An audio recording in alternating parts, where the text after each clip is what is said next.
ਧੰਨ ਵਾਹਿਗੁਰੂ ਜੀ।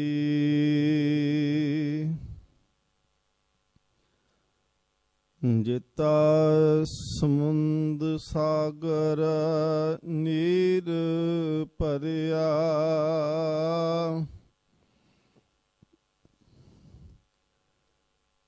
ਤਿਤੈ ਔਗਨ ਹਮਾਰੇ।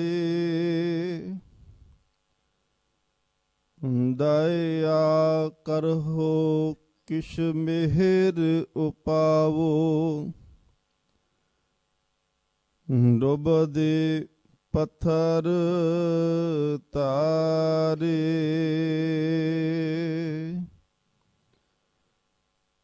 ਜੀਅੜਾ ਅਗਨ ਬਰਾਬਰ ਤਪੈ, ਪਿਤਰ ਵਗੈ ਕਾਤੀ। ਪ੍ਰਨਵਤ ਨਾਨਕ ਹੁਕਮ ਪਛਾਨੈ, ਸੁਖ ਹੋਵੈ ਦਿਨ ਰਾਤੀ। ਨਾ ਹਉ ਜਤੀ ਸਤੀ ਨਹੀਂ ਪੜਿਆ, ਮੂਰਖ ਮੁਗਦਾ ਜਨਮ ਪਿਆ। ਪ੍ਰਨਵਤ ਨਾਨਕ ਤਿਨ ਕੀ ਸਰਨਾ, ਜਿਨ ਤੂ ਨਾਹੀ ਵਿਸਰਿਆ। ਪ੍ਰਨਵਤ ਨਾਨਕ ਤਿਨ ਕੀ ਸਰਨਾ, ਜਿਨ ਤੂ ਨਾਹੀ ਵਿਸਰਿਆ। ਸਤਿਨਾਮ ਸ਼੍ਰੀ ਵਾਹਿਗੁਰੂ ਜੀ। ਸੂਹੀ ਮਹੱਲਾ ਚੌਥਾ। ਜਿਨ ਕੈ ਅੰਤਰ ਵਸਿਆ ਮੇਰਾ ਹਰਿ ਹਰਿ, ਤਿਨ ਕੇ ਸਭ ਰੋਗ ਗਵਾਏ। ਤੇ ਮੁਕਤ ਭਏ ਜਿਨ ਹਰ ਨਾਮ ਧਿਆਇਆ, ਤਿਨ ਪਵਿੱਤ ਪਰਮ ਪਦ ਪਾਏ। ਜਿਨ ਕੈ ਅੰਤਰ ਵਸਿਆ ਮੇਰਾ ਹਰਿ ਹਰਿ, ਤਿਨ ਕੇ ਸਭ ਰੋਗ ਗਵਾਏ। ਤੇ ਮੁਕਤ ਭਏ ਜਿਨ ਹਰ ਨਾਮ ਧਿਆਇਆ, ਤਿਨ ਪਵਿੱਤ ਪਰਮ ਪਦ ਪਾਏ। ਮੇਰੇ RAM ਹਰ ਜਨ ਆਰੋਗ ਭਏ, ਗੁਰ ਬਚਨੀ ਜਿਨਾ ਜਪਿਆ ਮੇਰਾ ਹਰਿ ਹਰਿ, ਤਿਨ ਕੇ ਹਉ ਮੈਂ ਰੋਗ ਗਏ। ਰਹਾਉ ਬ੍ਰਹਮਾ ਵਿਸ਼ਨ ਮਹਾਦੇਵ, ਤ੍ਰੈ ਗੁਣ ਰੋਗੀ। ਵਿੱਚ ਹਉ ਮੈਂ ਕਾਰ ਕਮਾਈ, ਜਿਨ ਕੀਏ ਤਿਸਹਿ ਨਾ ਚੇਤਹਿ ਬਪੜੇ। ਹਰ ਗੁਰ ਮੁਖ ਸੋਜੀ ਪਾਈ। ਹਉ ਮੈਂ ਰੋਗ ਸਭ ਜਗਤ ਵਿਆਪਿਆ। ਤਿਨ ਕਉ ਜਨਮ ਮਰਨ ਦੁਖ ਭਾਰੀ। ਗੁਰ ਪ੍ਰਸਾਦੀ ਕੋ ਵਿਰਲਾ ਛੂਟੈ। ਤਿਸ ਜਨ ਕਉ ਹਉ ਬਲਿਹਾਰੀ। ਜਿਨ ਸਿਸ਼ਟ ਸਾਜੀ ਸੋਈ ਹਰ ਜਾਣੈ। ਤਾਕਾ ਰੂਪ ਅਪਾਰੋ। ਨਾਨਕ ਆਪੇ ਵੇਖ ਹਰ ਬਿਗਸੈ। ਗੁਰ ਮੁਖ ਬ੍ਰਹਮ ਵਿਚਾਰੋ। ਜਿਨ ਸਿਸ਼ਟ ਸਾਜੀ ਸੋਈ ਹਰ ਜਾਣੈ। ਤਾਕਾ ਰੂਪ ਅਪਾਰੋ। ਨਾਨਕ ਆਪੇ ਵੇਖ ਹਰ ਬਿਗਸੈ। ਗੁਰ ਮੁਖ ਬ੍ਰਹਮ ਵਿਚਾਰੋ। ਵਾਹਿਗੁਰੂ ਜੀ ਕਾ ਖਾਲਸਾ, ਵਾਹਿਗੁਰੂ ਜੀ ਕੀ ਫਤਿਹ। ਪਰਮ ਸਨਮਾਨਯੋਗ ਜੁਗੋ ਜੁਗ ਅਟਲ ਤਖਤ ਚਵਰ ਛਤਰ ਦੇ ਮਾਲਕ ਸਤਿਗੁਰੂ ਸ੍ਰੀ ਗੁਰੂ ਗ੍ਰੰਥ ਸਾਹਿਬ ਮਹਾਰਾਜ ਪਾਤਸ਼ਾਹ ਜੀ ਦੀ ਪਾਵਨ ਪਵਿੱਤਰ ਹਜ਼ੂਰੀ ਅੰਦਰ ਗੁਰਦੁਆਰਾ ਬੇਬੇ ਨਾਨਕੀ ਜੀ ਦੇ ਪਾਵਨ ਪਵਿੱਤਰ ਅਸਥਾਨਾਂ ਤੇ ਆਪ ਸੰਗਤ ਸਤਿਗੁਰ ਮਹਾਰਾਜ ਜੀ ਦੀ ਹਜ਼ੂਰੀ ਵਿੱਚ ਜੁੜ ਬੈਠੇ ਹੋ। ਅੰਮ੍ਰਿਤ ਵੇਲੇ ਤਖਤਾਂ ਤੇ ਬਿਰਾਜਮਾਨ ਹੋ ਕਰਕੇ ਜੋ ਉਪਦੇਸ਼ ਹੁਕਮਨਾਮੇ ਦੇ ਰੂਪ ਦੇ ਵਿੱਚ ਸਤਿਗੁਰ ਮਹਾਰਾਜ ਜੀ ਨੇ ਬਖਸ਼ਿਸ਼ ਕੀਤਾ ਹੈ, ਉਸ ਦਾ ਮੂਲ ਪਾਠ ਆਪ ਜੀ ਨੇ ਸਰਵਣ ਕੀਤਾ ਹੈ। ਅੱਜ ਦੇ ਇਹ ਪਾਵਨ ਬਚਨ ਚੌਥੇ ਪਾਤਸ਼ਾਹ ਧੰਨ ਧੰਨ ਰਾਮਦਾਸ ਗੁਰ ਜਿਨ ਸਿਰਿਆ ਤਿਨੇ ਸਵਾਰਿਆ, ਪੂਰੀ ਹੋਈ ਕਰਾਮਾਤ ਆਪ ਸਿਰਜਨਹਾਰੇ ਧਾਰਿਆ। ਸਿੱਖੀ ਅਤੇ ਸੰਗਤੀ ਪਾਰ ਬ੍ਰਹਮ ਕਰ ਨਮਸਕਾਰਿਆ, ਜਿਨੀ ਤੂੰ ਸੇਵਿਆ ਭਾਉ ਕਰ ਸੇ ਤੁਧ ਪਾਰ ਉਤਾਰਿਆ। ਚੌਥੇ ਗੁਰਦੇਵ ਪਾਤਸ਼ਾਹ ਨਿਮਰਤਾ ਦੀ ਮੂਰਤ ਧੰਨ ਸ੍ਰੀ ਗੁਰੂ ਰਾਮਦਾਸ ਸਾਹਿਬ ਮਹਾਰਾਜ ਜੀ ਦੀ ਰਸਨਾ ਤੋਂ ਉਚਾਰਨ ਕੀਤੇ ਅੱਜ ਦੇ ਬਚਨ ਹੁਕਮਨਾਮੇ ਦੇ ਰੂਪ ਦੇ ਵਿੱਚ ਸਤਿਗੁਰੂ ਮਹਾਰਾਜ ਜੀ ਨੇ ਸਾਨੂੰ ਬਖਸ਼ਿਸ਼ ਕਰਨਾ ਕੀਤੇ ਹਨ। ਸੂਹੀ ਰਾਗ ਦੇ ਅੰਦਰ ਸਤਿਗੁਰੂ ਮਹਾਰਾਜ ਜੀ ਨੇ ਇਹਨਾਂ ਬਚਨਾਂ ਨੂੰ ਸ੍ਰੀ ਗੁਰੂ ਗ੍ਰੰਥ ਸਾਹਿਬ ਮਹਾਰਾਜ ਜੀ ਦੇ ਪਾਵਨ ਪਵਿੱਤਰ ਅੰਗ 735 ਦੇ ਉੱਪਰ ਅੰਕਿਤ ਕੀਤਾ ਹੈ।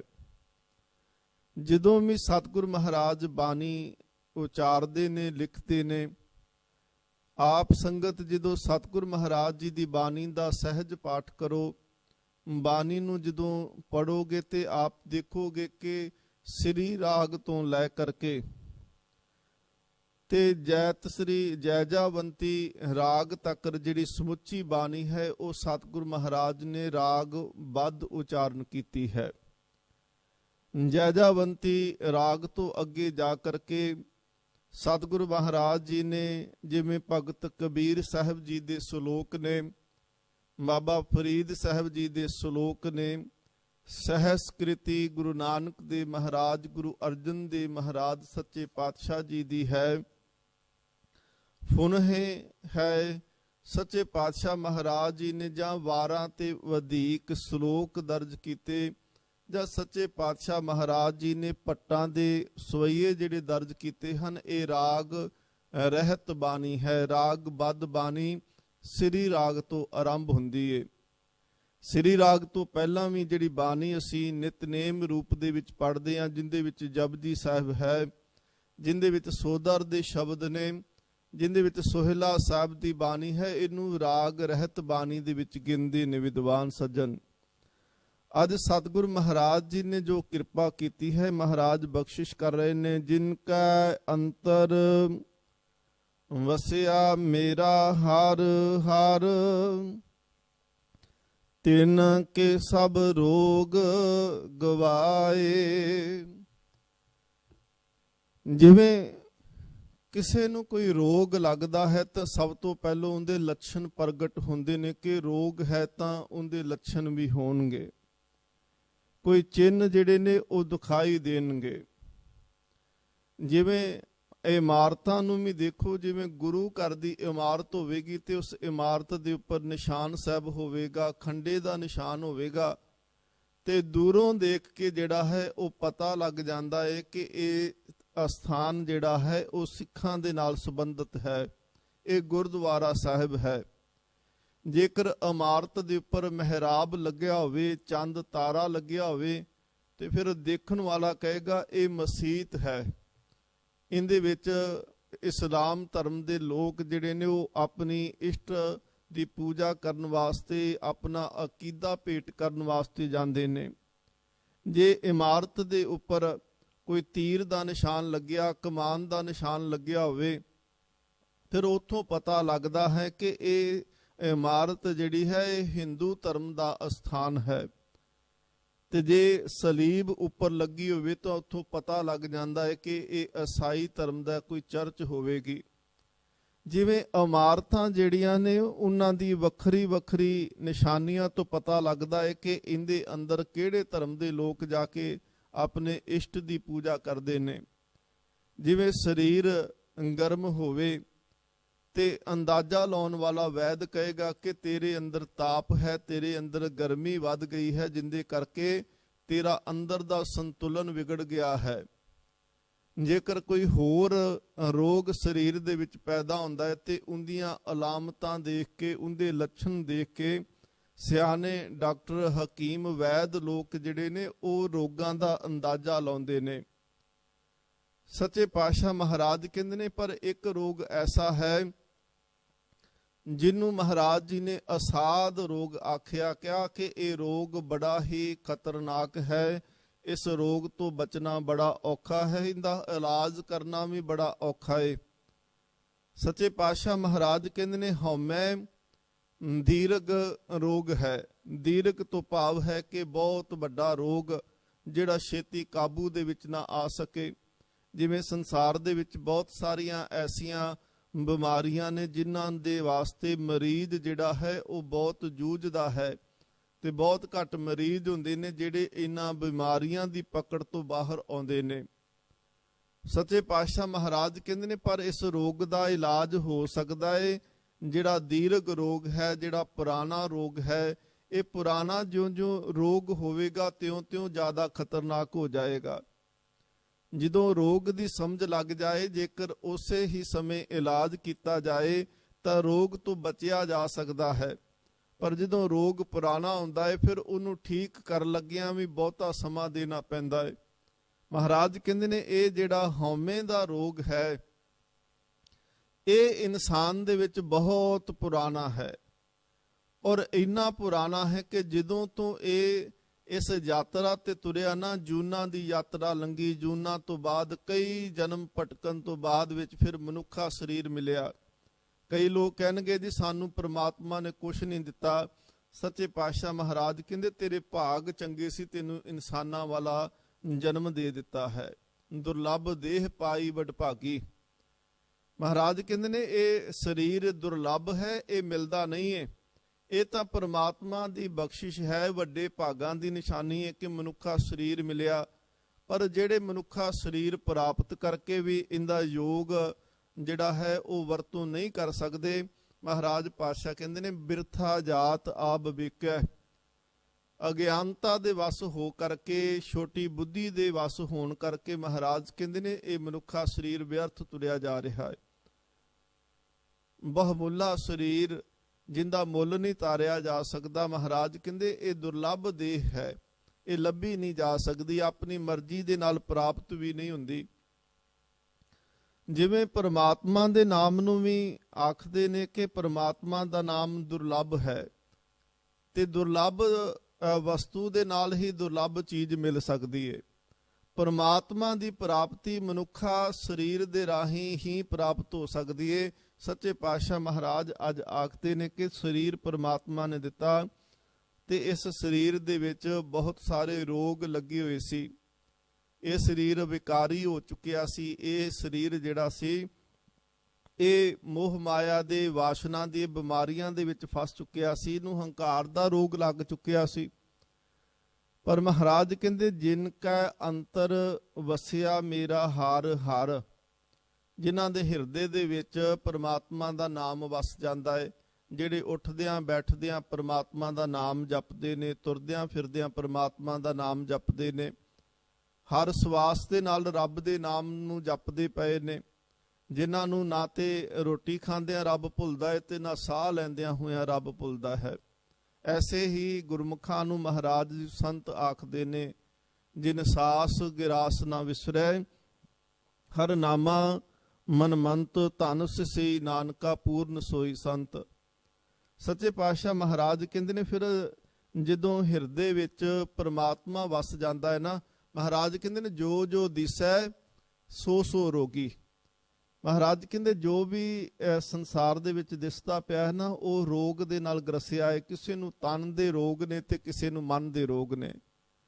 ਮਨ ਦੇ ਰੋਗ ਜਿਹੜੇ ਹੁੰਦੇ ਨੇ ਉਹ ਚਿੰਤਾ, ਝੋਰੇ, ਫਿਕਰ ਹੁੰਦੇ ਨੇ, ਤੇ ਜਿਹੜੇ ਮਨ ਦੇ ਰੋਗ ਉਹ ਤਨ ਦੇ ਰੋਗ ਤੋਂ ਵੀ ਜ਼ਿਆਦਾ ਖਤਰਨਾਕ ਨੇ।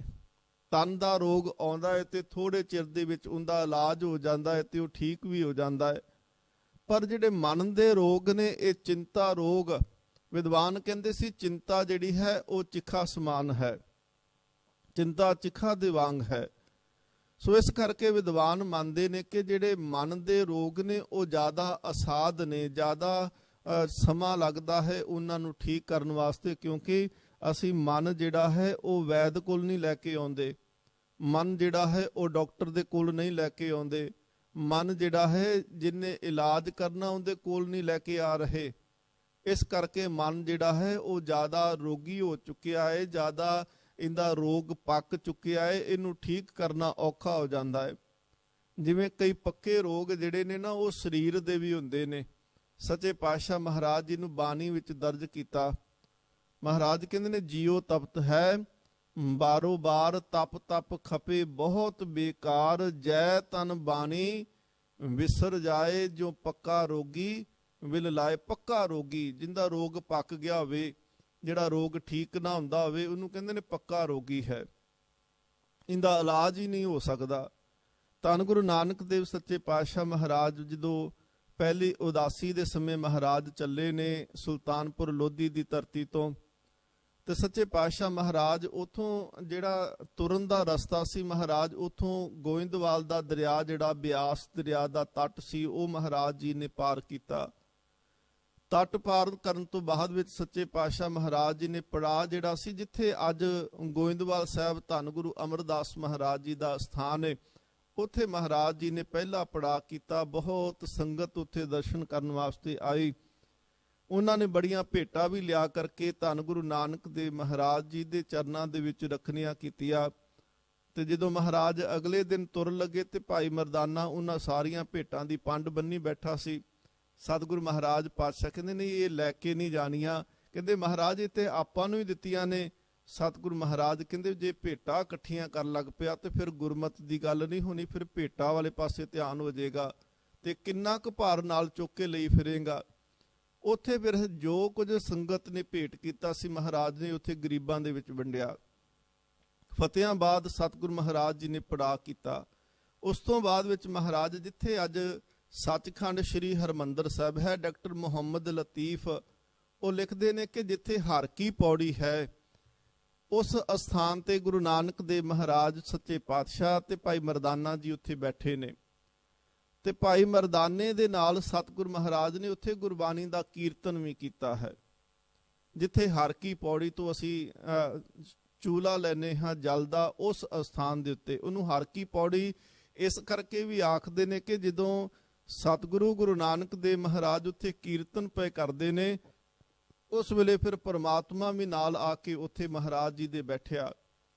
ਉਹ ਹਰ ਕੀ ਪੌੜੀ ਜਿਹੜੀ ਹੈ ਉੱਥੇ ਉਸੇ ਹੀ ਅਸਥਾਨ ਤੇ ਸਤਿਗੁਰੂ ਸੱਚੇ ਪਾਤਸ਼ਾਹ ਮਹਾਰਾਜ ਜਿੱਦਣ ਉਦਾਸੀਆਂ ਸਮਾਪਤ ਕਰਕੇ ਗੁਰੂ ਨਾਨਕ ਦੇਵ ਸੱਚੇ ਪਾਤਸ਼ਾਹ ਮਹਾਰਾਜ ਕਰਤਾਰਪੁਰ ਸਾਹਿਬ ਦੀ ਧਰਤੀ ਤੇ ਆਏ ਤੇ ਮਹਾਰਾਜ ਜੀ ਦੇ ਦਰਸ਼ਨ ਕਰਨ ਵਾਸਤੇ ਭਾਈ ਲਹਿਣਾ ਜੀ ਵੀ ਆ ਗਏ ਨੇ ਉੱਥੇ। ਤੇ ਹੁਣ ਭਾਈ ਲਹਿਣਾ ਜਿਹੜੇ ਸਨ ਉਹ ਖਡੂਰ ਸਾਹਿਬ ਤੋਂ ਦਰਸ਼ਨ ਕਰਨ ਤੁਰਦੇ ਹੁੰਦੇ ਸੀ ਤੇ ਮੇਲ ਕਈ ਵਾਰੀ ਇੱਥੇ ਆ ਕੇ ਹੋ ਜਾਣਾ। ਸੱਚੇ ਪਾਤਸ਼ਾਹ ਮਹਾਰਾਜ ਜੀ ਗੁਰੂ ਅੰਗਦ ਦੇਵ ਜਦੋਂ ਗੁਰਤਾ ਗੱਦੀ ਤੇ ਬੈਠੇ ਨੇ ਤੇ ਮਹਾਰਾਜ ਨੇ ਗੁਰੂ ਅਮਰਦਾਸ ਜੀ ਨੂੰ ਮਿਲਣ ਵਾਸਤੇ ਆ ਜਾਣਾ। ਇਧਰੋਂ ਗੁਰੂ ਅਮਰਦਾਸ ਜੀ ਨੇ ਤੁਰ ਪੈਣਾ ਤੇ ਧੰਨ ਗੁਰੂ ਅੰਗਦ ਦੇਵ ਮਹਾਰਾਜ ਤੇ ਗੁਰੂ ਅਮਰਦਾਸ ਜੀ ਦਾ ਮਿਲਾਪ ਇੱਥੇ ਹੀ ਹੋਣਾ ਜਿੱਥੇ ਹਰ ਕੀ ਪੌੜੀ ਹੈ, ਇੱਥੇ ਆ ਕੇ ਮਿਲਾਪ ਹੋ ਜਾਣਾ। ਫਿਰ ਗੁਰੂ ਅਮਰਦਾਸ ਮਹਾਰਾਜ ਜੀ ਨੇ ਕਿਹਾ ਸੀ ਕਿ ਇਹ ਅਸਥਾਨ ਜਿਹੜਾ ਹੈ ਗੁਰੂ ਨਾਨਕ ਦੇਵ ਮਹਾਰਾਜ ਆ ਕੇ ਗਏ ਨੇ, ਇਹ ਭੋਗ ਤੇ ਯੋਗ ਦਾ ਸਾਧਨ ਇੱਥੇ ਬਣੇਗਾ, ਇੱਥੇ ਇਹ ਸਾਰਾ ਕੁਝ ਵਰਤੇਗਾ, ਇੱਥੇ ਕਰਾਮਾਤਾਂ ਵਰਤਣਗੀਆਂ, ਇੱਥੇ ਪ੍ਰਮਾਤਮਾ ਦੀ ਬਖਸ਼ਿਸ਼ ਵਰਤੇਗੀ। ਸੋ ਰਾਮਦਾਸ ਜੀ ਇਸ ਅਸਥਾਨ ਦੇ ਉੱਤੇ ਇੱਕ ਕੇਂਦਰੀ ਸਥਾਨ ਬਣਾਇਆ ਜਾਵੇ। ਇਹ ਧਰਤੀ ਬੜੀ ਭਾਗਾਂ ਵਾਲੀ ਹੈ। 8 ਗੁਰੂ ਸਹਿਬਾਨ ਨੇ ਜਿਨ੍ਹਾਂ ਨੇ ਹਰਮੰਦਰ ਸਾਹਿਬ ਜੋ ਧਰਤੀ ਅੰਮ੍ਰਿਤਸਰ ਦੀ ਹੈ, ਹਰਮੰਦਰ ਸਾਹਿਬ ਅਸੀਂ ਦੇਖਦੇ ਹਾਂ ਹਰਮੰਦਰ ਸਾਹਿਬ ਬਣਨ ਤੋਂ ਪਹਿਲਾਂ ਤੇ ਬਾਅਦ ਵਿੱਚ 8 ਗੁਰੂ ਸਹਿਬਾਨਾਂ ਦੀ ਚਰਨ ਛੋਹ ਪ੍ਰਾਪਤ ਹੈ ਹਰਮੰਦਰ ਸਾਹਿਬ ਨੂੰ, ਉਸ ਧਰਤੀ ਨੂੰ। ਗੁਰੂ ਹਰਕ੍ਰਿਸ਼ਨ ਮਹਾਰਾਜ ਤੇ ਗੁਰੂ ਗੋਬਿੰਦ ਸਿੰਘ ਮਹਾਰਾਜ, ਇਹ 2 ਗੁਰੂ ਸਹਿਬਾਨ ਹਰਮੰਦਰ ਸਾਹਿਬ ਨਹੀਂ ਆਏ। ਬਾਕੀ 8 ਗੁਰੂ ਸਹਿਬਾਨ ਜਿਹੜੇ ਸਨ ਉਹਨਾਂ ਦੀ ਛੋਹ ਪ੍ਰਾਪਤ ਹੈ ਅੰਮ੍ਰਿਤਸਰ ਦੀ ਉਸ ਧਰਤੀ ਨੂੰ। ਸਤਿਗੁਰੂ ਸੱਚੇ ਪਾਤਸ਼ਾਹ ਮਹਾਰਾਜ ਇਸ ਤੋਂ ਅੱਗੇ ਫਿਰ ਲਾਹੌਰ ਗਏ। ਲਾਹੌਰ ਤੋਂ ਅੱਗੇ ਮਹਾਰਾਜ ਪਾਤਸ਼ਾਹ ਫਿਰ ਦੀਪਾਲਪੁਰ ਜਾਂਦੇ ਨੇ। ਦੀਪਾਲਪੁਰ ਜਦੋਂ ਗਏ ਤੇ ਸ਼ਾਮ ਦਾ ਸਮਾਂ ਹੋ ਗਿਆ ਤੇ ਭਾਈ ਮਰਦਾਨਾ ਸਾਹਿਬ ਜੀ ਉਹਨਾਂ ਨੇ ਬੇਨਤੀ ਕੀਤੀ, ਸੱਚੇ ਪਾਤਸ਼ਾਹ ਮਹਾਰਾਜ ਅੱਜ ਦੀ ਰਾਤ ਕਿੱਥੇ ਕੱਟਣੀ ਹੈ? ਸਤਿਗੁਰੂ ਮਹਾਰਾਜ ਕਹਿੰਦੇ ਨੇ ਜਿੱਥੇ ਕਰਤਾਰ ਕਟਾਏਗਾ ਉੱਥੇ ਕੱਟ ਲਵਾਂਗੇ। ਤੁਰਦਿਆਂ ਤੁਰਦਿਆਂ ਜਿਹੜਾ ਪਿੰਡ ਸੀ ਸਾਰਾ ਪਿੰਡ ਲੰਘ ਗਏ। ਭਾਈ ਮਰਦਾਨਾ ਸਾਹਿਬ ਜੀ ਕਹਿੰਦੇ ਨੇ ਮਹਾਰਾਜ ਸੱਚੇ ਪਾਤਸ਼ਾਹ ਪਿੰਡ ਤੇ ਅਸੀਂ ਸਾਰਾ ਹੀ ਲੰਘ ਆਏ ਤੇ ਮਹਾਰਾਜ ਹੁਣ ਰਾਤ ਕਿੱਥੇ ਕੱਟਾਂਗੇ? ਕਹਿੰਦੇ ਕਰਤੇ ਨੂੰ ਪਤਾ ਹੈ ਕਿ ਕਿੱਥੇ ਰੱਖਣਾ ਹੈ। ਕਰਦਿਆਂ ਤੁਰਦਿਆਂ ਉਧਰੋਂ ਦਿਨ ਜਿਹੜਾ ਸੀ ਉਹ ਢਲ ਗਿਆ, ਸੂਰਜ ਬਿਲਕੁਲ ਛੁਪਣ ਦੇ ਕਿਨਾਰੇ ਆ, ਲੋ ਕੇਵਲ ਰਹਿ ਗਈ ਹੈ, ਸੂਰਜ ਨਹੀਂ ਦਿਖਾਈ ਦੇ ਰਿਹਾ। ਇੰਨੇ ਨੂੰ ਇੱਕ ਖੇਤਾਂ ਦੇ ਵਿੱਚ ਬਾਹਰ ਡੇਰਿਆਂ ਜਿਹਾਂ ਦੇ ਉੱਪਰ ਇੱਕ ਝੁੱਗੀ ਬਣੀ ਹੋਈ ਹੈ ਕਾਨਿਆਂ ਦੀ, ਤੇ ਉਹਦੇ ਵਿੱਚ ਜਿਵੇਂ ਕੋਈ ਦੀਵਾ ਜਗਦਾ ਪਿਆ ਹੋਵੇ, ਲੋ ਜਗਦੀ ਪਈ ਹੋਵੇ। ਉਹਨੂੰ ਦੇਖ ਕੇ ਗੁਰੂ ਨਾਨਕ ਦੇਵ ਮਹਾਰਾਜ ਕਹਿੰਦੇ ਮਰਦਾਨਿਆ ਉਸ ਝੁੱਗੀ ਦੇ ਵਿੱਚ ਰਾਤ ਕੱਟ ਲਵਾਂਗੇ। ਜਦੋਂ ਜਿਉਂ-ਜਿਉਂ ਸਤਿਗੁਰੂ ਮਹਾਰਾਜ ਝੁੱਗੀ ਦੇ ਕੋਲ ਗਏ ਤੇ ਕੁਝ ਆਵਾਜ਼ਾਂ ਜਿਵੇਂ ਕੋਈ ਰੋਂਦਾ ਹੋਵੇ, ਕੋਈ ਕਰਲਾਉਂਦਾ ਹੋਵੇ, ਬਹੁਤ ਕੋਈ ਦੁਖੀ ਹੋਵੇ, ਉਹ ਆਵਾਜ਼ਾਂ ਕੰਨਾਂ ਦੇ ਵਿੱਚ ਪੈਂਦੀਆਂ ਨੇ। ਸਤਿਗੁਰੂ ਮਹਾਰਾਜ ਪਾਤਸ਼ਾਹ ਜਦੋਂ ਕੋਲ ਜਾਂਦੇ ਨੇ ਤੇ ਮਹਾਰਾਜ ਸੱਚੇ ਪਾਤਸ਼ਾਹ ਨੇ ਭਾਈ ਮਰਦਾਨਾ ਜੀ ਨੂੰ ਕਿਹਾ, ਕਹਿਣ ਲੱਗੇ ਮਰਦਾਨਿਆ ਆ ਦੇਖ ਝੁੱਗੀ ਦੇ ਵਿੱਚ ਇਹ ਰੋਣ ਕਰਲਾਉਣ ਦੀ, ਇਹ ਤੜਫਣ ਦੀ ਆਵਾਜ਼ ਕਿੰਦੀ ਆਉਂਦੀ ਪਈ ਹੈ। ਭਾਈ ਮਰਦਾਨੇ ਨੇ ਉਹ ਦਰਵਾਜ਼ਾ ਛੱਪਰ ਜੋ ਅੱਗੇ ਲੱਗਿਆ ਸੀ ਉਸ ਕੁੱਲੀ ਦੇ ਨੂੰ ਪਾਸੇ ਕੀਤਾ ਤੇ ਜਦੋਂ ਪਾਸੇ ਕਰਦੇ ਆ ਤੇ ਅੰਦਰੋਂ ਬਹੁਤ ਜ਼ਿਆਦੀ ਬਦਬੂ ਆਈ ਤੇ ਭਾਈ ਮਰਦਾਨਾ ਸਾਹਿਬ ਜੀ ਇੱਕਦਮ ਪਿੱਛੇ ਹੋ ਗਏ। ਗੁਰੂ ਨਾਨਕ ਦੇਵ ਮਹਾਰਾਜ ਕਹਿੰਦੇ ਮਰਦਾਨਿਆ ਕੀ ਗੱਲ ਪਛਾਂ ਕਿਉਂ ਹੋ ਗਿਆ? ਕਹਿੰਦੇ ਸੱਚੇ ਪਾਤਸ਼ਾਹ ਮਹਾਰਾਜ ਅੰਦਰ ਕੋਈ ਪੱਕਾ ਰੋਗੀ ਹੈ। ਪੱਕੇ ਰੋਗੀ ਤੋਂ ਭਾਵ ਹੈ ਕਿ ਕੋਈ ਕੋੜ ਦਾ ਰੋਗੀ ਹੈ ਤੇ ਆ ਸਾਰੀ ਅੰਦਰ ਝੌਂਪੜੀ ਝੁੱਗੀ ਜਿਹੜੀ ਹੈ ਇਹ ਬਦਬੂ ਦੇ ਨਾਲ ਭਰੀ ਪਈ ਹੈ। ਮਹਾਰਾਜ ਬੋ ਬਹੁਤ ਆ ਰਹੀ ਅੰਦਰੋਂ ਰੋਗ ਦੀ। ਸੱਚੇ ਪਾਤਸ਼ਾਹ ਮਹਾਰਾਜ ਨੇ ਕਿਹਾ ਮਰਦਾਨਿਆ ਜੇਕਰ ਕੋਈ ਚਿੱਕੜ ਦੇ ਵਿੱਚ ਡਿੱਗਾ ਹੋਵੇ ਉਹਨੂੰ ਕੱਢਣ ਵਾਸਤੇ ਆਪਣੇ ਕੱਪੜੇ ਜੇ ਦੇਖੋਗੇ ਤੇ ਚਿੱਕੜ ਚੋਂ ਨਹੀਂ ਕੱਢ ਸਕਦੇ। ਮਰਦਾਨਿਆ ਉਹਨੂੰ ਬਾਹਰ ਰੋਗੀ ਨੂੰ ਲੈ ਕੇ ਆ। ਭਾਈ ਮਰਦਾਨੇ ਨੇ ਉਹ ਰੋਗੀ ਜਿਹੜਾ ਸੀ ਉਹਨੂੰ ਬਾਹਰ ਲਿਆਂਦਾ। ਉਹਨੇ ਪੁੱਛਿਆ ਕਹਿੰਦੇ ਤੁਸੀਂ ਕੌਣ? ਕਹਿੰਦੇ ਮੇਰੇ ਤਾਂ ਆਪਣੇ ਪਰਿਵਾਰ ਵਾਲੇ ਜਿਹੜੇ ਸਨ ਉਹ ਮੈਨੂੰ ਛੱਡ ਗਏ, ਆ ਰੋਗ ਇੰਨਾ ਭੈੜਾ ਲੱਗ ਗਿਆ। ਸੱਚੇ ਪਾਤਸ਼ਾਹ ਮਹਾਰਾਜ ਜੀ ਦੇ ਬਾਰੇ ਫਿਰ ਭਾਈ ਮਰਦਾਨਾ ਜੀ ਦੱਸਦੇ ਨੇ, ਕਹਿੰਦੇ ਬਾਬਾ ਨਾਨਕ ਆਇਆ ਹੈ, ਬਾਬਾ ਨਾਨਕ ਵੈਦ ਰੋਗੀਆਂ ਦਾ। ਗੁਰੂ ਨਾਨਕ ਦੇਵ ਮਹਾਰਾਜ ਐਸੇ ਵੈਦ ਸਨ ਜਿਨ੍ਹਾਂ ਕੱਲਾ ਰੋਗ ਨਹੀਂ ਦੱਸਿਆ, ਮਹਾਰਾਜ ਨੇ ਉਸ ਰੋਗ ਦਾ ਇਲਾਜ ਵੀ ਕਰ ਦਿੱਤਾ ਹੈ। ਧੰਨ ਗੁਰੂ ਨਾਨਕ ਦੇਵ ਸੱਚੇ ਪਾਤਸ਼ਾਹ ਮਹਾਰਾਜ ਜੀ ਦੇ ਚਰਨਾਂ ਤੇ ਆ ਕੇ ਨਮਸਕਾਰ ਕਰਕੇ ਆਖਦਾ ਏ, ਸੱਚੇ ਪਾਤਸ਼ਾਹ ਮਹਾਰਾਜ ਮੇਰੇ ਤੇ ਆਪਣੇ ਛੱਡੇ, ਪਰ ਤੁਸੀਂ ਕੌਣ? ਤੁਸੀਂ ਕਿਉਂ ਮੈਨੂੰ ਸੀਨੇ ਨਾਲ ਲਾਉਣ ਵਾਸਤੇ ਆਏ? ਸਤਿਗੁਰੂ ਮਹਾਰਾਜ ਕਹਿੰਦੇ ਤੇਰਾ ਨਾਮ ਕੀ ਹੈ? ਕਹਿੰਦੇ ਮਹਾਰਾਜ ਮੇਰਾ ਨਾਮ ਹੈ ਨਰੰਗਾ ਨੂਰੀ। ਮਹਾਰਾਜ ਕਹਿੰਦੇ ਸਾਰਾ ਕੁਝ ਕਿਵੇਂ ਹੋਇਆ ਤੈਨੂੰ? ਕਹਿਣ ਲੱਗੇ ਸੱਚੇ ਪਾਤਸ਼ਾਹ ਮਹਾਰਾਜ ਘਰ 'ਚ ਅਮੀਰੀ ਬੜੀ ਸੀ, ਸੁੱਖ ਬਹੁਤ ਸੀ, ਧਨ ਬਹੁਤ ਸੀ। ਕਹਿੰਦੇ ਇਹ ਸਾਰਾ ਸੁੱਖ ਸਹੂਲਤਾਂ ਹੋਣ ਦੇ ਕਰਕੇ ਕਹਿੰਦੇ ਮੇਰੇ ਸੱਜਣ ਮਿੱਤਰ ਵੀ ਬਹੁਤ ਬਣੇ। ਉਹਨਾਂ ਨੇ ਮੈਨੂੰ ਪ੍ਰੇਰਨਾ ਕਰਦੇ ਰਹਿਣਾ, ਕਿਸੇ ਗਲਤ ਪਾਸੇ ਤੁਰ ਜਾਣਾ। ਮੈਂ ਸ਼ਰਾਬ ਦਾ ਸੇਵਨ ਕੀਤਾ, ਮੈਂ ਲੋਕ ਨਾਚ ਜਿਹੜੇ ਸਨ ਉਹ ਦੇਖੇ, ਮੈਂ ਵੇਸਵਾ ਦੇ ਨਾਚ ਦੇਖਣੇ ਸ਼ੁਰੂ ਕਰ ਦਿੱਤੇ। ਦਿਨੋਂ ਦਿਨ ਜਿਹੜਾ ਸਮਾਂ ਸੀ ਵਿਕਾਰਾਂ ਦਾ ਉਹ ਵੱਧਦਾ ਗਿਆ, ਤੇ ਕਹਿੰਦੇ ਰੱਬ ਦੀ ਕਰਨੀ ਐਸੀ ਹੋਈ ਕਿ ਸਰੀਰ ਨੂੰ ਰੋਗ ਲੱਗਣੇ ਸ਼ੁਰੂ ਹੋ ਗਏ। ਜਦੋਂ ਸਰੀਰ ਨੂੰ ਰੋਗ ਲੱਗੇ ਤੇ ਪਰਿਵਾਰ ਜਿਹੜਾ ਸੀ ਉਹਨਾਂ ਨੇ ਪਹਿਲੋਂ ਤਾਂ ਘਰ ਦੇ ਵਿੱਚ ਇੱਕ ਕਮਰਾ ਦਿੱਤਾ ਸੀ, ਫਿਰ ਕਹਿੰਦੇ ਉਹ ਘਰੋਂ ਵੀ ਉਹਨਾਂ ਨੇ ਬਾਹਰ ਕੱਢ ਦਿੱਤਾ ਕਿ ਅਸੀਂ ਸਾਰਾ ਪਰਿਵਾਰ ਥੋੜੀ ਰੋਗੀ ਕਰਨਾ ਹੈ।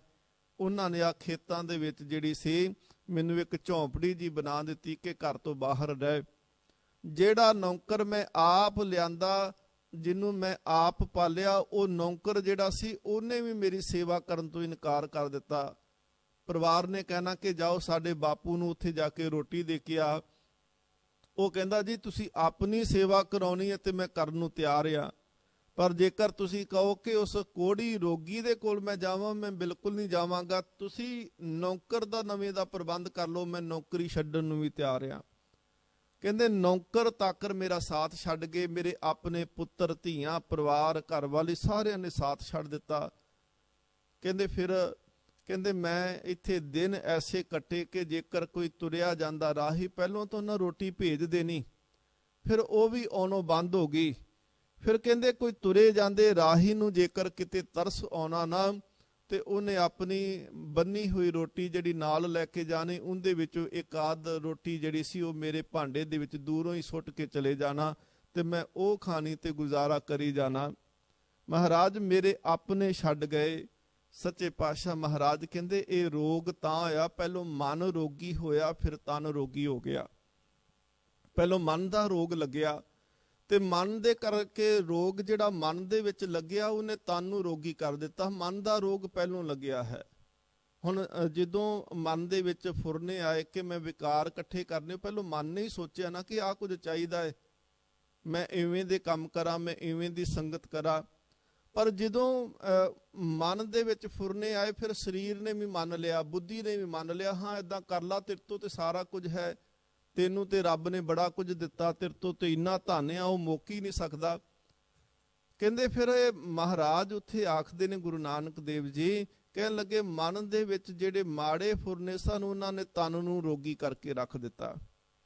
ਇਸ ਕਰਕੇ ਸੱਚੇ ਪਾਤਸ਼ਾਹ ਮਹਾਰਾਜ ਨੇ ਫਿਰ ਉੱਥੇ ਕਿਰਪਾ ਕੀਤੀ। ਮਹਾਰਾਜ ਨੇ ਇਕੱਲਾ ਰੋਗ ਨਹੀਂ ਦੱਸਿਆ ਕਿਵੇਂ ਲੱਗਿਆ, ਮਹਾਰਾਜ ਨੇ ਉਹਦਾ ਇਲਾਜ ਵੀ ਕੀਤਾ। ਕਹਿੰਦੇ ਮਰਦਾਨਿਆਂ ਰਬਾਬ ਛੇੜ, ਭਾਈ ਮਰਦਾਨੇ ਨੇ ਰਬਾਬ ਸੁਰ ਕੀਤੀ। ਧਨਾਸਰੀ ਰਾਗ ਦੇ ਅੰਦਰ ਸਤਿਗੁਰੂ ਗੁਰੂ ਨਾਨਕ ਦੇ ਮਹਾਰਾਜ ਫਿਰ ਉੱਥੇ ਸ਼ਬਦ ਉਚਾਰਨ ਕਰਦੇ ਨੇ, ਜੀਓ ਤਪਤ ਹੈ ਬਾਰੋ ਬਾਰ, ਤਪ ਤਪ ਖਪੇ ਬਹੁਤ ਬੇਕਾਰ। ਕਹਿੰਦੇ ਇਹ ਸਾਡਾ ਜੀੜਾ ਜਿਹੜਾ ਹੈ ਨਾ, ਜੀਓ ਮਨ ਹੈ, ਇਹ ਬਹੁਤ ਵਿਕਾਰਾਂ ਦੇ ਕਰਕੇ ਤਪਦਾ ਪਿਆ ਹੈ। ਤਪ ਤਪ ਖਪੇ ਬਹੁਤ ਬੇਕਾਰ, ਤੇ ਵਿਕਾਰਾਂ ਦੇ ਕਰਕੇ ਇਹ ਬਹੁਤਾ ਜ਼ਿਆਦਾ ਖੁਆਰ ਹੁੰਦਾ ਪਿਆ ਹੈ ਸੜ ਸੜ ਕੇ। ਜੈ ਤਨ ਬਾਣੀ ਵਿਸਰ ਜਾਏ, ਜਿਹਨੂੰ ਬਾਣੀ ਵਿਸਰ ਜਾਂਦੀ ਹੈ ਸੱਚੇ ਪਾਤਸ਼ਾਹ ਮਹਾਰਾਜ ਕਹਿੰਦੇ ਨੇ ਉਹਦੀ ਹਾਲਤ ਇਵੇਂ ਹੋ ਜਾਂਦੀ ਹੈ ਜਿਉਂ ਪੱਕਾ ਰੋਗੀ ਬਿਲ ਲਾਏ। ਜਿਵੇਂ ਕੋੜ ਦਾ ਰੋਗੀ ਤੜਫਦਾ ਹੈ ਨਾ, ਬਾਣੀ ਮਨ ਚੋਂ ਭੁੱਲ ਜਾਏ, ਮਹਾਰਾਜ ਕਹਿੰਦੇ ਨੇ ਇਵੇਂ ਦਾ ਸਰੀਰ ਹੋ ਜਾਂਦਾ ਹੈ ਕੋੜੀ ਵਰਗਾ। ਵਿਕਾਰ ਆ ਕੇ ਫੜ ਲੈਂਦੇ ਨੇ। ਗੁਰੂ ਦੀ ਬਾਣੀ ਤੇ ਸਾਨੂੰ ਵਿਕਾਰਾਂ ਤੋਂ ਬਚਾਉਂਦੀ ਹੈ। ਮਹਾਰਾਜ ਸੱਚੇ ਪਾਤਸ਼ਾਹ ਬਚਨ ਕਰਦੇ ਨੇ ਪਾਵਨ ਬਾਣੀ ਚ, ਕਹਿਣ ਲੱਗੇ ਕਿ ਚੌਗਿਰਦ ਹਮਾਰੇ ਰਾਮ ਕਰ, ਦੁੱਖ ਲੱਗੇ ਨਾ ਭਾਈ। ਉਹ ਸਤਿਗੁਰੂ ਮਹਾਰਾਜ ਕਹਿੰਦੇ ਨੇ ਜਦੋਂ ਕੋਈ ਗੁਰੂ ਨੂੰ ਆਪਣਾ ਆਪਾ ਸਮਰਪਣ ਕਰਕੇ ਆਖਦਾ ਨਾ, ਮਹਾਰਾਜ ਸੱਚੇ ਪਾਤਸ਼ਾਹ ਜੀ ਮੈਂ ਤੈਨੂੰ ਆਪਣਾ ਭੇਟ ਕਰ ਦਿੱਤਾ, ਤੇ ਮਹਾਰਾਜ ਕਹਿੰਦੇ ਮੈਂ ਤੇਰੇ ਦੁਆਲੇ ਇੱਕ ਲੀਕ ਖਿੱਚ ਦਵਾਂਗਾ, ਉਸ ਲੀਕ ਤੋਂ ਬਾਹਰ ਨਾ ਨਿਕਲੀ। ਜੇ ਉਸ ਲੀਕ ਤੋਂ ਬਾਹਰ ਨਿਕਲ ਜਾਏਗਾ ਤੇ ਰੋਗੀ ਹੋ ਜਾਏਗਾ। ਮਹਾਰਾਜ ਕਹਿੰਦੇ ਚੌਗਿਰਦ ਹਮਾਰੇ ਰਾਮ ਕਾਰ, ਦੁੱਖ ਲੱਗੇ ਨਾ ਭਾਈ। ਮਿਥੋਲੋਜੀ ਦੇ ਵਿੱਚ ਅਸੀਂ ਇੱਕ ਸਾਖੀ ਪੜ੍ਹਦੇ ਹਾਂ ਇਤਿਹਾਸ ਦੀ, ਮਿਥਿਹਾਸ ਦੀ, ਕਿ ਸ਼੍ਰੀ ਰਾਮਚੰਦਰ ਜੀ ਨੂੰ ਜਦੋਂ ਬਨਵਾਸ ਮਿਲਿਆ, ਜੰਗਲ ਦੇ ਵਿੱਚ ਉਹਨਾਂ ਨੇ ਕੁਟੀਆ ਬਣਾਈ, ਨਾਲ ਲక్ష్మణ ਭਰਾ ਸਨ, ਸੀਤਾ ਘਰਵਾਲੀ ਨਾਲ। ਇੱਕ ਦਿਨ ਕੀ ਦੇਖਦੇ ਨੇ ਕਿ ਇੱਕ ਬੜਾ ਸੋਹਣਾ ਹਿਰਨ ਆ, ਜਿੰਦਾ ਰੰਗ ਜਿਹੜਾ ਸੀ ਉਹ ਸੋਨੇ ਵਰਗਾ ਸੀ, ਸੁਨਹਿਰੀ ਹਿਰਨ। ਉਹ ਸੀਤਾ ਦੀਆਂ ਅੱਖਾਂ ਦੇ ਸਾਹਮਣੇ ਲੰਘਿਆ ਤੇ ਸੀਤਾ ਮਾਤਾ ਜੀ ਆਖਦੇ ਨੇ ਰਾਮਚੰਦਰ ਜੀ ਨੂੰ, ਕਹਿਣ ਲੱਗੇ ਪ੍ਰਭੂ ਮੈਨੂੰ ਉਹ ਹਿਰਨ ਚਾਹੀਦਾ ਹੈ, ਬੜਾ ਸੋਹਣਾ ਲੱਗਿਆ, ਸੁਨਹਿਰੀ ਉਹਦਾ ਰੰਗ। ਸ਼੍ਰੀ ਰਾਮਚੰਦਰ ਜੀ ਉਸ ਹਿਰਨ ਦਾ ਸ਼ਿਕਾਰ ਕਰਨ ਵਾਸਤੇ ਪਿੱਛੇ ਦੌੜ ਖਲੋਤੇ।